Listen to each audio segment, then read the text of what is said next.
চট্টগ্রামের ঐতিহ্যবাহী মেজবান নাম শুনলেই মুখে পানি চলে আসে। এর আগেও আমি রেসিপিটা করে দেখিয়েছি। বিভিন্ন মশলা অ্যাড করার জন্য এই রেসিপিটা অনেকে অ্যাভয়েড করেন, তো তাদের জন্যই আজকের এই রেসিপিটা। আজকের রেসিপিটাতে মশলার কোনো প্যারা নেই। কেন এই কথা বলছি রেসিপিটা দেখলেই বুঝবেন। চুলে একটা পাতিল নিয়েছি, 2 কেজি বিফ নিয়েছি। এটা কিন্তু হাড় চর্বি সহ। শুরুতেই দিচ্ছি হাফ কাপ টক দই, 1 টেবিল চামচ মতো শুকনা মরিচের গুঁড়া দিচ্ছি 1 টেবিল চামচ মতো হলুদের গুঁড়া, লবণ দিচ্ছি। 2 কেজি মাংসের জন্য 2 টেবিল চামচ মতো লবণ দিলাম, তবে লবণটা অবশ্যই আপনারা আপনাদের রুচি মতো কমিয়ে বাড়িয়ে নেবেন। আদা বাটা দিচ্ছি, 2 টেবিল চামচ আদা বাটা দিলাম। রসুন বাটা দিচ্ছি, রসুন বাটাটাও 2 টেবিল চামচ দিলাম। এখন দিব মেজবানের অরিজিনাল মশলা। এটা হচ্ছে মেজবান মশলা। চট্টগ্রামের হাটহাজারি থেকে এই মশলাটা আসছে। এটা 200 গ্রামের জার। এটা চট্টগ্রামের স্পেশাল একটা মেজবান মশলা। এই ব্র্যান্ডটার নামই হচ্ছে মেজবান। ওয়েল হেলথ এটা তৈরি করেছে। এদের ডিটেলস আমি স্ক্রিনে এবং ডেসক্রিপশন বক্সে দিয়ে দিব, আপনারা দেখে নেবেন। ওয়েল হেলথের ফেসবুক পেজ কিংবা ওয়েবসাইটে অর্ডার করতে পারবেন। 2 টেবিল চামচ মতো দিয়ে দিলাম। পার কেজির জন্য 1 টেবিল চামচ করে। এই মশলাটা দিলে আর আদার্স কোনো কিছুই দরকার নেই। 3টা টমেটো কেটে নিয়েছি।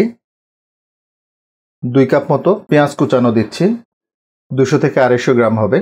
ফাইনালি দেব তেল, তবে মেজবানে অবশ্যই সরিষার তেলটা ব্যবহার করবেন। 2 কেজি মাংসের জন্য 1 কাপ সরিষার তেল দিয়ে দিলাম। এই রান্নায় তেলের পরিমাণটাও একটু বেশি লাগবে। সবগুলো উপাদান খুব ভালোভাবে মিশিয়ে নিব। যেহেতু মেজবানি গরুর মাংস রান্নায় অনেক ধরনের উপকরণ দিতে হয়, তো আমরা রেডিমিক্স মশলাটা ব্যবহার করলাম। এতে করে মশলার ঝামেলা অনেকটাই কমে গেছে। তো সবগুলো উপাদান খুব ভালোভাবে মিশিয়ে নিলাম। ঢাকনাটা লাগিয়ে দিচ্ছি। প্রথম 10 মিনিট মাংসটাকে হাই হিটে রান্না করে নিব। হাই হিটে মাংসটাকে 10 মিনিট রান্না করে নিলাম, তবে অফ ক্যামেরায় কয়েকবার করে নেড়ে দিয়েছিলাম। দেখুন মাংসটা থেকে অনেকটাই পানি ছেড়ে দিয়েছে। এই পানিটাতেই মাংসটাকে আমরা ভালোভাবে কষিয়ে নিব। মাংসটা থেকে চমৎকার একটা মেজবানি ফ্লেভার আসছে। ঢাকনাটা আবার লাগিয়ে দিচ্ছি। মিডিয়াম হিটে মাংসটাকে ততক্ষণ জ্বালিয়ে নিব যতক্ষণ না মাংসটা থেকে তেলটা সেপারেট হয়ে না আসছে।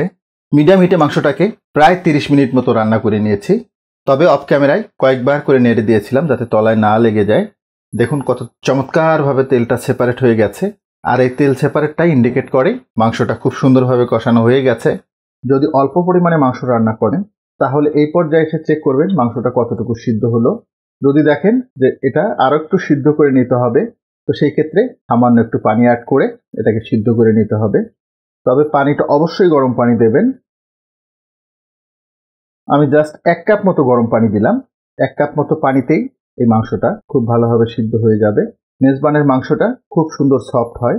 এই পর্যায়ে 5-6টা কাঁচামরিচ দিতে হবে। এই কাঁচামরিচটা ফ্লেভারের জন্য। ঢাকনাটা লাগিয়ে দিব। এই পর্যায়ে চুলার জালটাকে মিডিয়াম টু লোতে নিয়ে আসবো।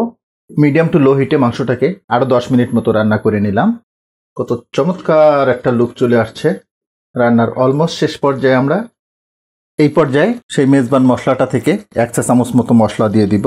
রান্নার শেষের দিকে এরকম মশলাটা দিলে সুন্দর একটা ফ্লেভার অ্যাড করে। সেই সাথে দিয়ে দিব হাফ কাপ মতো পেঁয়াজের বেরেস্তা।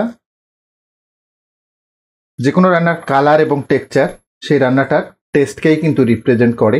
দেখবেন যে রান্নার টেক্সচার এবং কালারটা সুন্দর আসছে সেটা স্বাদটাও কিন্তু অনেক বেশি হয়। ঢাকনাটা আবার লাগিয়ে দিব। আর এই পর্যায়ে চুলার জালটাকে একদম লো করে দিব। আর একদম লো হিটে মাংসটাকে জাস্ট 5 মিনিট মতো আমরা দমে রাখবো। একদম লো হিটে মাংসটাকে 5 মিনিট দমে রেখেছিলাম। দেখুন লুকটা। বাংলায় একটা কথা আছে, ঘ্রাণেই অর্ধভোজন। এই রান্নাটা থেকে এই পরিমাণ সুঘ্রাণ আসছে যেটা আসলে বলে বোঝানোর মতো না।